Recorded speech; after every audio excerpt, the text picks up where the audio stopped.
그리스도 안에서 사랑하는 성도 여러분, 이동훈 목사의 성경의 세계 수요일 동영상입니다. 오늘은 내게 하나님은 어떤 분이신가 라고 하는 질문을 던져봅니다. 다시 말하면 본론으로 들어왔습니다. 지난 월요일은 제가 한 10분 정도 할까 했는데 거의 30분을 했습니다. 28분으로 나왔던데 대단히 죄송하게 생각합니다. 하여튼 하다 보니 그렇게 되었습니다. 내게 하나님은 어떤 하나님이신가? 제가 이 주제에 들어가기 전에 또 시간 끌기를 좀 벌려보면 저보다 3살 많은 사촌 형님이 있습니다.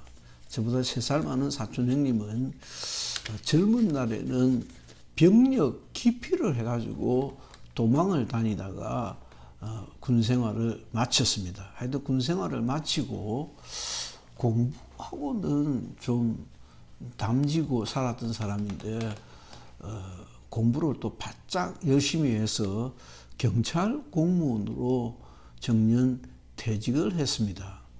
저에게는 3살 위니까 아주 가까웠습니다. 제가 저 친형님이 3살 위니까 친형님하고 동년배지요. 그래서 형님하고 가까워야 되는데 사촌들 중에서는 저랑 가장 가깝게 그렇게 사귀어서 큰 댁에 가서 이불 속에서 같이 밤새도록 이야기하고 저는 그 얘기하고보다는 제가 들어줬던 것 같아요. 왜냐하면 다음 얘기인데 그 형님은 아주 신통한 분이었어요.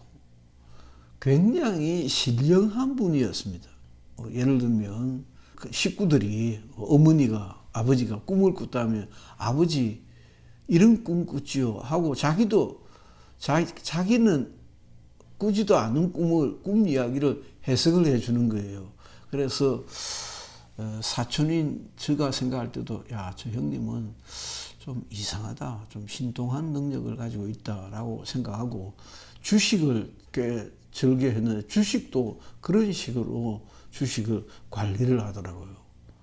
아주 방통한 그런 분이었죠. 제가 깜빡 잊었네요. 오늘 그 형님이 최근 것 같은데 큰 사람 키보다 더 큰 이렇게 폭이 이 정도 되고 사람 키보다 더 큰 그 대자보를 만들어 가지고 신이시여 뭐 어떻고 저떻고 뭐 당신이 사랑의 신이라고 웃기지 마시오 뭐 이렇게 하고 코로나로 이렇게 여러 사람들이 죽어가고 있는데 무슨 그런 정신 빠진 소리를 하고 있어 라고 하면서 대자보로서 그 대자보를 그게 부산역인지 모르겠어요. 하여튼 그런 데서 그 형님이 들고 있는 사진을 내한테 보내왔더라고요. 그 양반은 육고기를 평생 안 했습니다. 안 하고 경찰로 있으면서 체육관을 운영을 했는데 덩치가 막 근육이 이렇습니다. 그리고 남 괴롭히고 거짓말하고 뭐 이런 거 정말 담 쌓고 사는 사람이었습니다. 아주 특이한 사람이었습니다. 아주 특이한 사람이었습니다. 그 사촌 형님이 며칠 전에 그 조카 아이가 늦둥이를 얻었는데 그 늦둥이가 역시 경찰인데 그 녀석이 저희 아빠를 따라서 경찰이 되었는데 장가를 가게 되었어요. 장가를 가게 되었는데 제가 주일 갈 수 없는데 주일로 또 퇴기를 했길래 형님 갈 수 없다라고 하면서 부조를 붙이느라고 새벽에 기도하다가 일어나서 부조를 붙였는데 그 부조에 대한 답으로 그 사진도 보내고 인사말을 좀 보내왔습니다. 그런데 그 형님이 시한부 생활을 하고 있는 거예요. 상교물밖에 이제 더 못 산다는 거예요. 평생 고기도 안 먹고 한겨울에 냉수욕하고 덩치라고 이렇게 좋고 뛰고 달리고 제가 어릴 적부터 중2 때부터 규칙적인 운동 생활을 했는데 그 형님한테서 배웠던 것입니다. 그래서 형님이 3개월 내에 세상 떠나기 전에 예수에 대해서도 굉장히 관심이 많은데 결국 자꾸 엉뚱한 소리, 범신론적인 엉뚱한 소리만 하고 구원자 예수 그리스도를 인정하지 않으려고 하더라고. 그래서 내가 제대로 복음을 전하는 일에 집중해야겠다라고 생각을 하고 있습니다. 또 다른, 그러고 보니까 뭐 사촌 중에 둘이나 있네요. 그 친사촌이고 또 한 녀석은 여동생인데, 저보다 1살 적은 여동생인데 숙명여대를 나왔습니다. 숙명여대를 나왔는데 이놈은 숙명여대를 나와서 결혼생도 서울상대를 나온 아이라 매제가 그런 아이인데 하여튼 뭐 결혼생활 별 재미가 없이 그래 하더만은 이 절에 들어갔어요. 절에 들어가서 머리 깎고 그래서 그 이모랑 이모부랑 얼마나 낙심하고 서울상대 졸업한 사위를 두고 이제 잘 먹고 잘 산다고 생각했는데 이놈이 삭발하고 절에 가는 바람에 이모부가 화병이 나서 세상을 빨리 떠나셨다 그런 말까지 들었습니다. 그 외에도 종교에 관심이 많은 이들이 엉뚱한 길을 가는 것을 참 많이 보았습니다. 종교적 관심이 신앙으로 발전하는 것은 아니기 때문입니다. 그것은 종교적 관심이지. 종교적 관심에 지나지 않지. 예를 들면 며칠 전에 히틀러의 그 최후 열흘을 만든 유튜브 그 다큐멘터리를 보았습니다. 며칠 전입니다. 최후 열흘 동안에 히틀러라는 이 살인마가 어떻게 하다가 결국은 근총 자살을 하게 됐는가 하는 것이었는데, 이야, 어떻게 그럴 수가 있을까요? 어떻게 그럴 수가 있을까? 어떻게 히틀러와 히틀러 수하의 전범이 되어서 결국 사형 선고를 받았던 그 주변의 많은 사람들이 600만이라고 하는 유대인들을 학살을 할 수 있었을까?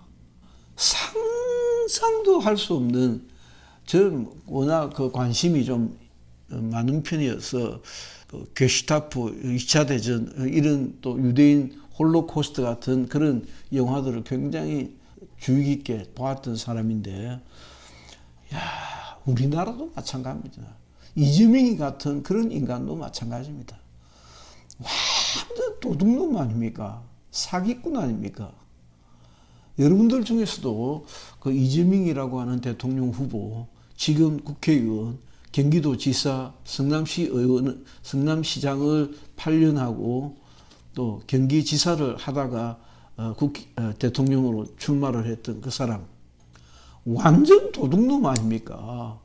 여러분들 중에서도 아마 형수에게 한 그 소위 형수 욕설 그 테이프가 워낙 파일이 많이 돌아다녔으니까 들으신 분들이 없지 않아 계실 겁니다. 아직도 못 들은 분들이 많이 있을 겁니다. 상상이 안 되는 욕입니다.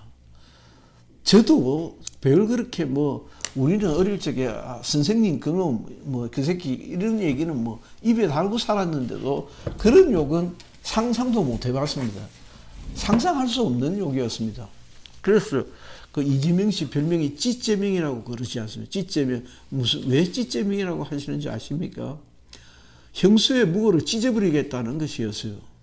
그런데 그런 정도도 아닙니다. 그런 정도도 아니고 상상을 할 수 없는 그런 욕설로 가득 차 있는 그런 인간이 지난 주간에 있었던 일이죠. 윤석열 대통령이 욕했다고 그런 웃기는 세상입니다. 상상이 안 되는 욕입니다. 상상이 안 되는.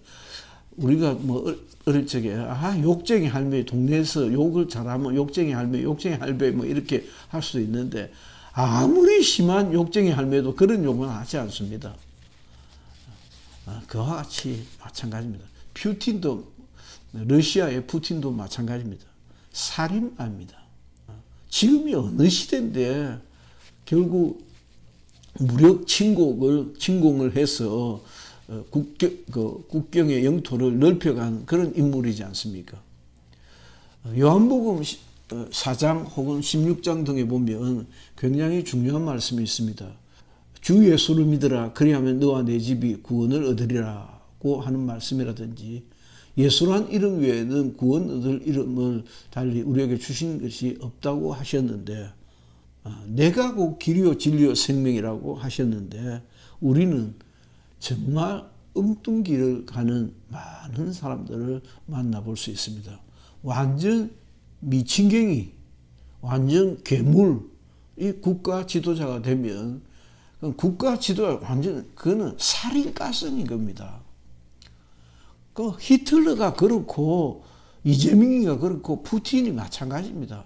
그런 사람들이 강력한 나라의 국가 지도자가 되면 그 국민들이 우리가 6.25 때 얼마나 죽었는지 아십니까? 제가 지금 갑자기 생각이 나서 30만 넘게 죽었습니다. 죽은 사람이 미국만 해도 3만 이상이 죽었습니다. 태평양 저쪽에 있는 나라를 위해서 3만 이상이 와서 죽었다니까요. 그게 하나님께서 그렇게 안 하시면 그런 짓을 왜 했을 것 같습니까? 아니 미군이 와서 태평양 지나서 와가지고 3만이 넘도록 죽었다니까요. 지난 주간에 있었던 그리스도인으로 기억해야 될 하나의 뉴스를 소개를 합니다. TV에서는 기독교 복음 선교 뭐 어쩌고 저쩌고 했는데 그게 JMS라고 하는 이단 단체입니다. 저는 베레아를 알고 고신교단이라고 하는 워낙 그 정통교단에서 신앙생활을 하다가 젊은 날 베레아를 알고 큰 은혜를 받았기 때문에 그 이단 사이비에 대해서도 그때 꽤 관심을 가졌습니다. 그래서 부산에 있는 JMS 정명석의 준말입니다. JMS를 가봤는데 출입을 안 시켜주더라니까요. 어떤 지인이랑 같이 한번 가보자 했는데 그걸 뭐 춤을 추고 막 디스코텍처럼 그렇게 만들어놨다 하더라고요. 근데 그 정명석이가 10년을 성추행으로 교도소 생활을 하고 나온 지 얼마 안 됐는데 또 잡혔다고 하는 뉴스가 지난 주중에 있었습니다. 그게 독가스인 겁니다. 그러니까 정치적인 독가스가 히틀러고 이재명이 같은 인간들이고 푸틴 같은 인간이고 종교라는 이름으로 정명석이나 심우원이나 마찬가지입니다. 독가스입니다. 독가스입니다. 정말 부끄럽고 창피한 일입니다. 아니 나설 때 나서야지요. 세상에 악한 일, 부끄러운 일, 추한 일은 다 저질러 놓고는 지가 국회의원 되겠다고요. 대통령 되겠다고요. 나라를 말아먹으려고요. 종교적으로도 신앙적으로도 마찬가지입니다. 그래 놓고 복음 전도라고 하니까 아니 저니까 JMS를 알지 일반인들이 TV를 보고 저 교회 다니는 저 새끼들 말이야 얼마나 욕을 했겠습니까? 얼마나 욕을 했겠습니까? 화가 나 죽겠네 진짜. 말이라도 좀 그런 거 좀 안 붙이면 뭐 무슨 종교라 뭐 이렇게 하든지 할 텐데 기독교 복음 선교 뭐 이렇게 나오더라고요. 정말 화납니다.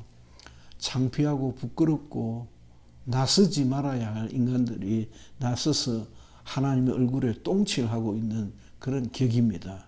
두 번째로는 하나님에 대해서 성경이 뭐라고 하고 있는지, 성경은 하나님에 대해서 어떻게 하고 있는지 한 주제에 한 주라고 하면 월요일, 수요일 동영상을 2번 찍겠다는 것인데 한 주에 한 주제를 다루든지 아니면 한 주제를 가지고 2주를 하든지 해서 나와 하나님의 관계에 대해서 앞으로 살펴볼까 합니다.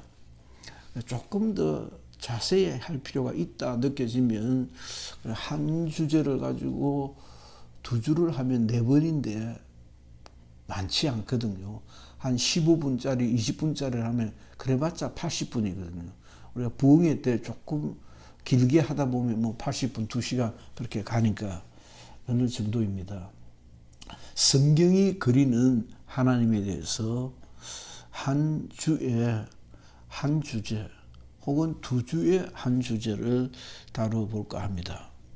다음 얘기로 좀 넘어가 보면 그 어떤 하나님, 나와 하나님이 어떤 관계에 있는가라고 하는 것에 그러니까 한 주제 한 주제 주제가 한 10개 이상은 나올 것 같은데 예를 들면 나와 하나님은 아버지와 아들의 관계입니다. 포도나무와 가지의 관계입니다. 그러니까 그런 식으로 살펴보면 그 관계, 그 하나하나의 관계의 의미, 특징, 그러니까 해석 중심이겠죠. 그 하나하나의 주제가 가지고 있는 의미와 특징을 좀 살펴보겠습니다.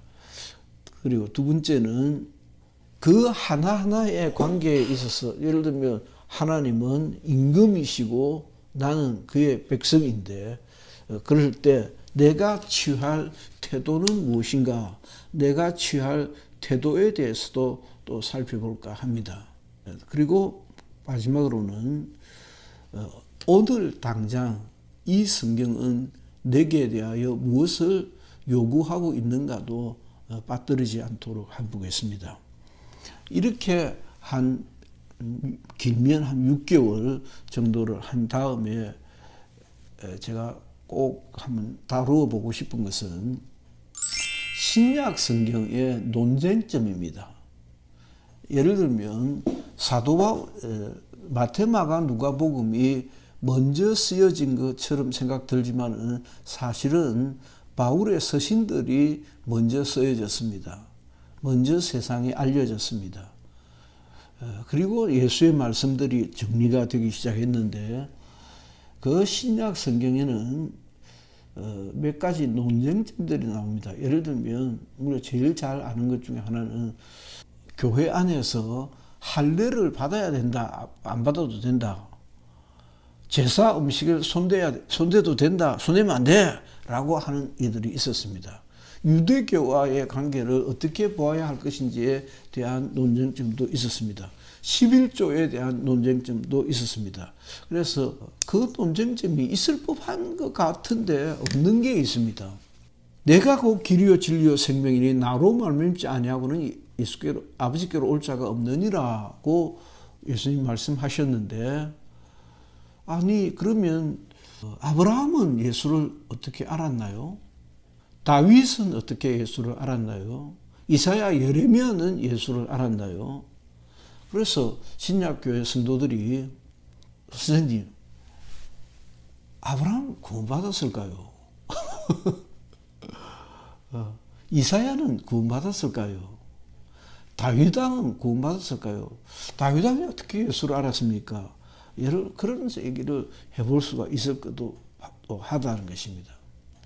또 우리가 또 좀 지어서 얘기를 하면 굉장히 악한데 저도 그런 사람 여럿이 알고 있습니다. 밤낮 사기나 치고 도둑질을 하고 교회에서 욕이나 얻어먹고 심지어는 뭐 조금 더 성적인 그런 비리까지도 드러나고 그 사람 구원받았을까요? 제가 알고 있는 전라도 어느 지역에 굉장히 유명한 기도원인데 그 기도원에 여자 원장님이 계셨습니다. 그리고 훈련을 굉장히 빡세게 시키는 그 영적 훈련소였는데 그 원장님이 세상 떠나고 나서 그 수하에 훈련을 받던 그 목사님, 전도사님들이 여럿이 상갓집이죠. 여럿이 둘러앉아 있으면서 주고받았던 얘기라고 저한테 얘기를 해주더라고요. 난 그분이 굉장히 기도 많이 하고 굉장히 훈련이 빡센 줄로 알고 있었는데 그 제자들끼리 하는 말이 원장님 구원받았을까 했다는 거예요. 참 놀랍죠. 세상에는 그 기도는 굉장히 빡세고 기도 많이 하고 그런 줄 알고 있는데 여자 전도사님인데 원장님인데 전도사인지 잘 모르겠습니다. 원장님 구원 받았을까라고 자기들끼리 그 제자들끼리 그런 얘기를 했더라는 거예요. 마찬가지로 우리가 알고 있는 그 아무 목사님 이동욱 목사 구원 받았을까? 그렇게 할 수 있잖아요. 또 반면에는 친구들 중에 정말 교회는 싫어하는데 너무너무 착하고 너무너무 괜찮고 선하고 옳은 일 많이 하고 그 친구 지옥 갔을까? 그렇게 착한 사람이 지옥 가면 어떡해? 그런 경우들 등등에 대해서 왜 성경은 그와 같은 일들에 대해서 관심을 표방하지 않았을까? 침묵하고 있을까?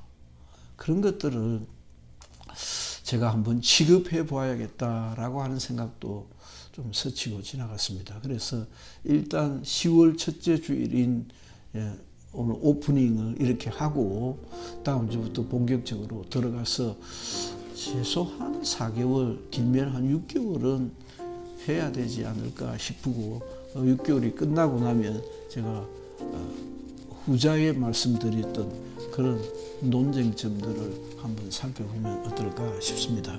오늘도 별로 중요하지 않는 이야기여서 죄송합니다마는 제가 말씀을 드렸습니다. 애청해 주셔서 감사합니다. 이동욱 목사의 성경의 세계 시간이었습니다. 감사합니다.